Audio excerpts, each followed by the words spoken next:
Philistines gathered their troops for battle. They assembled at Soko in Judah. They camped in Ephes-dammim between Soko and Azekah. Saul and the Israelite army assembled and camped in the valley of Elah, where they arranged their battle lines to fight against the Philistines. Then a champion came out from the camp of the Philistines. His name was Goliath. He was from Gath. He was close to 7 feet tall. He had a bronze helmet on his head and was wearing scaled body armor. The weight of his bronze body armor was 5,000 shekels. He had bronze javelin was slung over his shoulders. The shaft of his spear was like a weaver's beam, and a bronze javelin was slung over his shoulders. The shaft of his spear was like a weaver's beam, and the iron point of his spear weighed 600 shekels. His shield bearer was walking before him. Why do you come out to prepare for battle? Am I not the Philistine, and are you not the servants of Saul? Choose for yourselves a man so he may come down to me. If he is able to fight with me and strike me down, we will become your servants. But if I prevail against him and strike him down, you will become our servants and will serve us. I defy Israel's troops this day.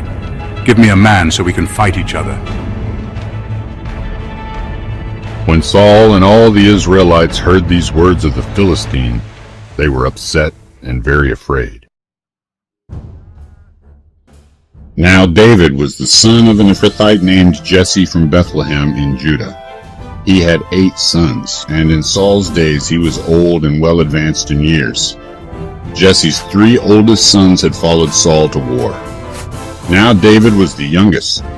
While the 3 oldest sons followed Saul, David was going back and forth from Saul in order to care for his father's sheep in Bethlehem.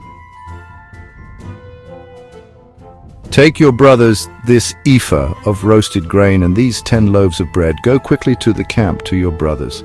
Also take these 10 portions of cheese to their commanding officer. Find out how your brothers are doing and bring back their pledge that they received the goods. They are with Saul and the whole Israelite army in the valley of Elah, fighting with the Philistines. So David got up early in the morning and entrusted the flock to someone else who would watch over it. He arrived at the camp as the army was going out to the battle line, shouting its battle cry. Israel and the Philistines drew up their battle lines opposite one another. After David had entrusted his cargo to the care of the supply officer, he ran to the battlefront. When he arrived, he asked his brothers how they were doing. As he was speaking with them, the champion named Goliath, the Philistine from Gath, was coming up from the battle lines of the Philistines. He spoke the way he usually did, and David heard it.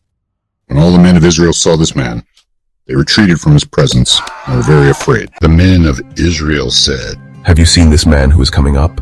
He does so to defy Israel, but the king will make the man who can strike him down very wealthy." What will be done for the man who strikes down this Philistine and frees Israel from this humiliation?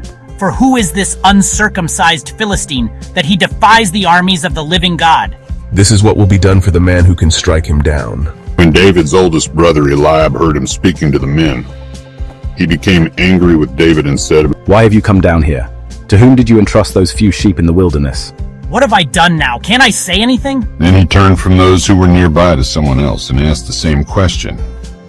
When David's words were overheard and reported to Saul, he called for him. Don't let anyone be discouraged. Your servant will go and fight this Philistine. You aren't able to go against this Philistine and fight him. You're just a boy. Your servant has been a shepherd for his father's flock.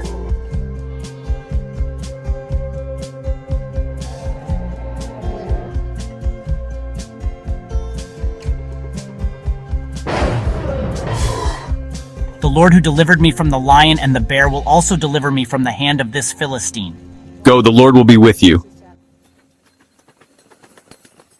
Then Saul clothed David with his own fighting attire and put a bronze helmet on his head. He also put body armor on him. I can't walk in these things, for I'm not used to them. So David removed them. He took his staff in his hand, picked out 5 smooth stones from the stream, placed them in the pouch of his shepherd's bag, took his sling in hand, and approached the Philistine. The Philistine, with a shield bearer walking in front of him, kept coming closer to David.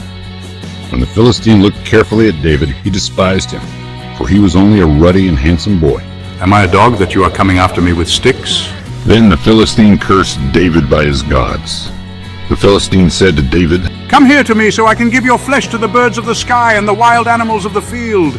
You are coming against me with sword and spear and javelin. But I am coming against you in the name of the Lord of heaven's armies, the God of Israel's armies, whom you have defied.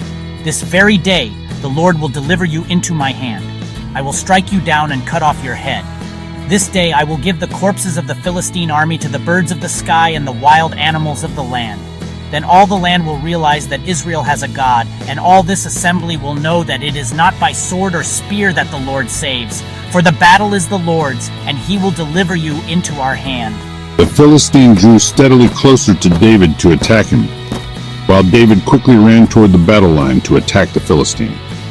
David reached his hand into the bag and took out a stone. He slung it, striking the Philistine on the forehead. The stone sank deeply into his forehead, and he fell down with his face to the ground. David prevailed over the Philistine with just the sling and the stone. He struck down the Philistine and killed him. David did not even have a sword in his hand. David ran and stood over the Philistine. He grabbed Goliath's sword, drew it from its sheath. And after killing him, he cut off his head with it. When the Philistines saw their champion was dead, they ran away. The biblical story of David and Goliath teaches us that with faith, courage, and reliance on God, even seemingly insurmountable obstacles can be overcome.